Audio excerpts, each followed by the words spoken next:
What's up, everyone? I'm Deanna Reese Williams, and I'm going to be continuing to talk about my goal setting series. Today, I want to discuss with you guys how do I exactly balance it all with all the different roles that I have. If you're unfamiliar with my roles, I'm a doctoral student getting my doctorate in psychology.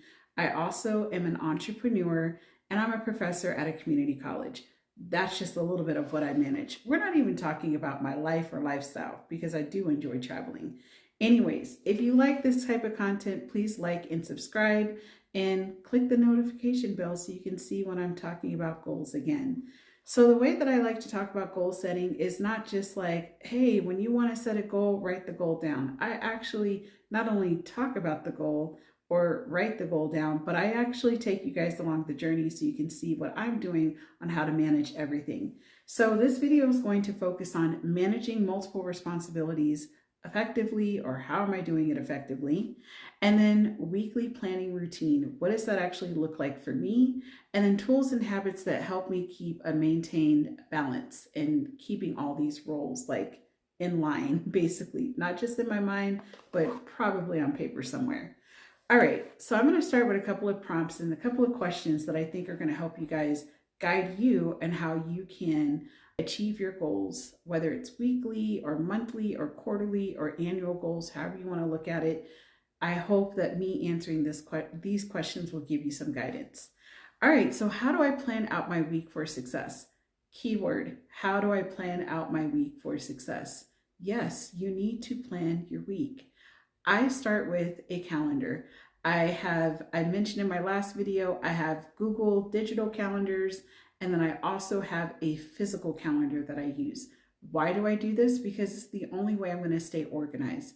I like to do both because a lot of people work in the digital space and they send you an invite here, there, whatever. It's quick, it's easy. I can look at my phone and say, yes, I'm available, or no, I'm not.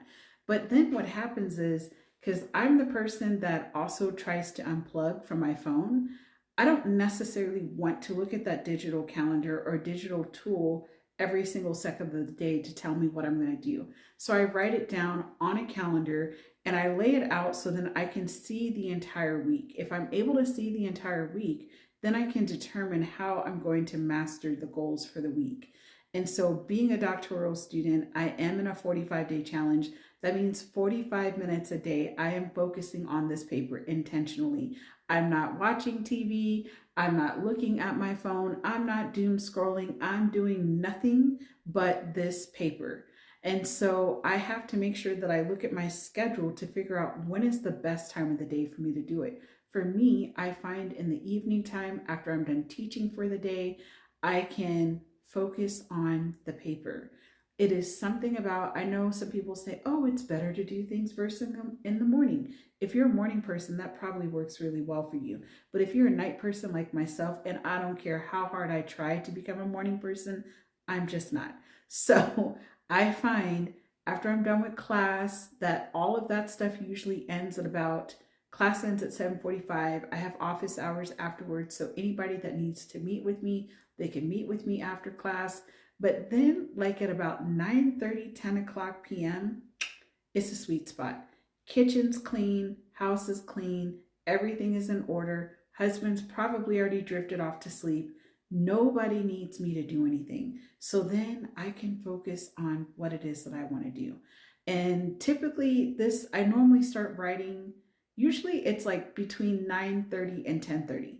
Because here's the other catch. I need to be able to go to bed because I'm supposed to be trying to go to CrossFit at least twice a week. That's another goal. We haven't quite achieved that yet. We're working on it. At some point in my CrossFit journey, I was on track. I didn't have no problems, but I digress. So writing them down, having a planner, and figuring out what times of the day that you're trying to focus on whatever responsibility you have, blocking the time and doing it that part of the day.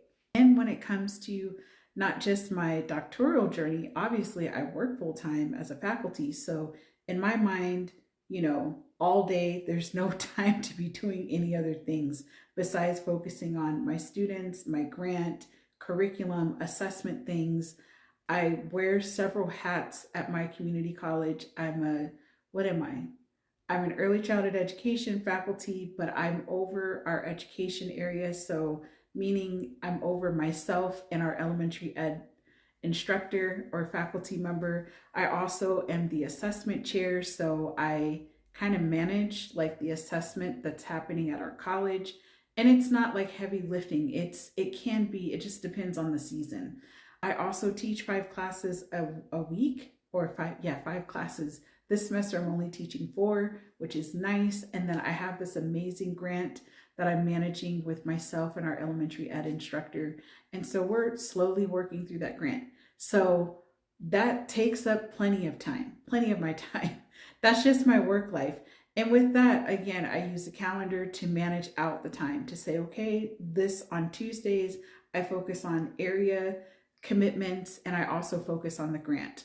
On Monday, it's really just getting things together, making sure that my classes are set. There's nothing major coming up in the week that I need to get done. Thursday, I consider my administrative day and also parts of Friday. And then I commute to campus on Wednesday and Fridays. So I try to make sure that I don't have really a whole lot of heavy lifting on Wednesday because I have a 4-hour commute round trip. And so I need to be able to stay focused.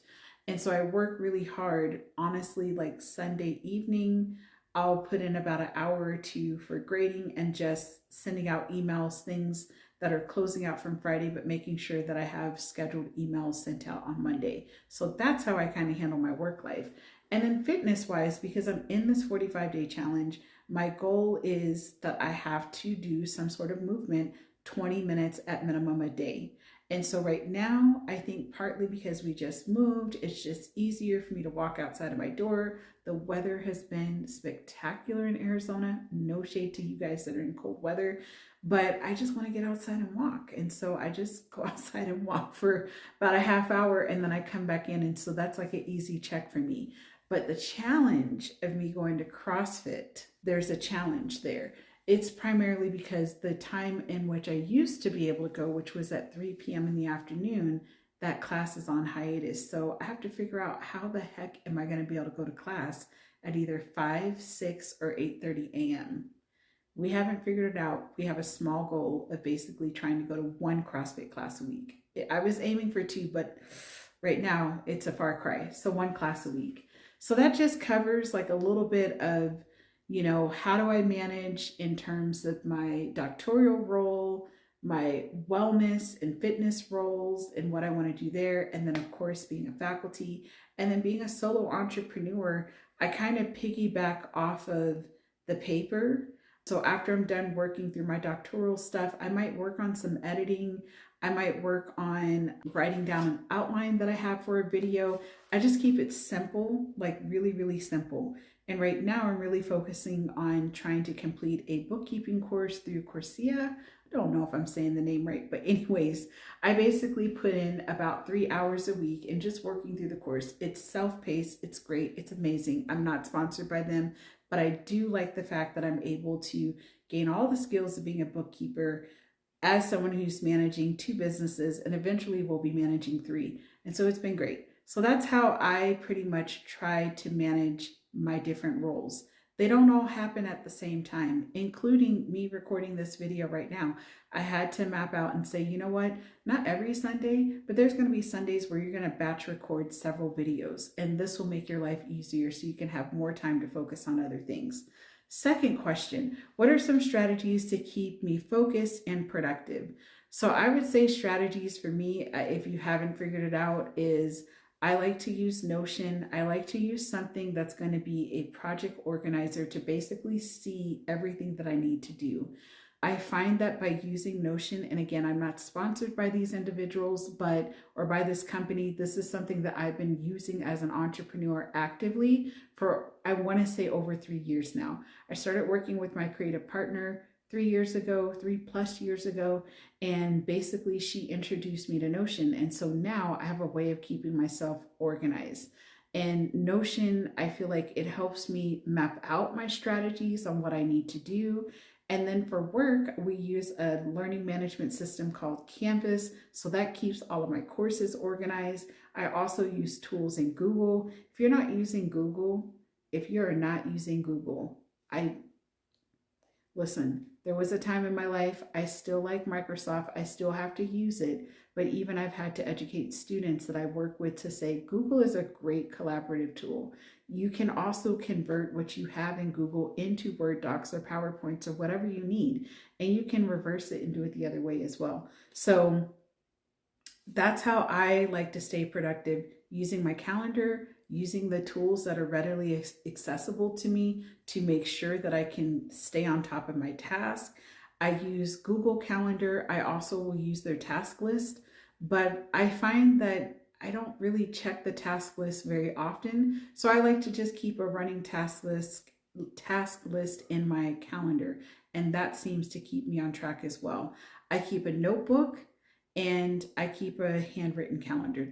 Between the two of them, it keeps me organized. And it's really interesting because my academic dean said to me the other day, "Why do you have two notebooks?" And I said, "This one is my planner and this one is my actual notebook to keep track of things." And she was like, "Wow, okay." She was impressed.